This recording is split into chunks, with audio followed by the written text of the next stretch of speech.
Hola amigos de Mauri Filming TV, nos encontramos acá en plena carretera viendo el sistema de tráfico. Vean cómo vienen estos buses volados, hay que tener mucha práctica, tanto para caminar, es mejor usar la pasarela. Nos encontramos aquí haciendo un trabajo de campo para que ustedes puedan ver que esto no es como estar en los pequeños pueblos, esto es muy diferente de estar aquí dentro de este tipo de tráfico que hay acá en la ciudad. Así que le invitamos a ver cómo está el nivel de tráfico, cómo está este sistema.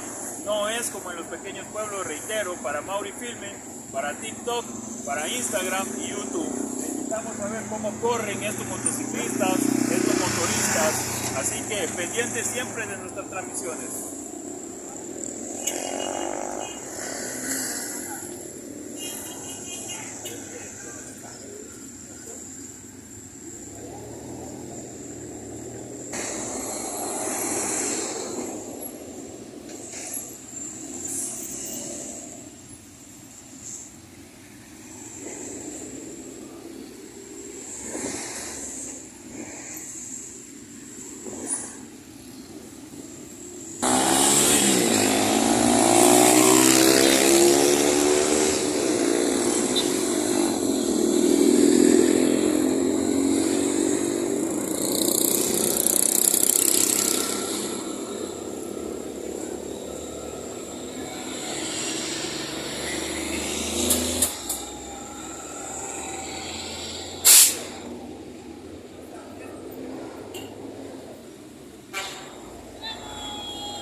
Bueno, ahí están estos famosos buses ruleteros, vean cómo baja.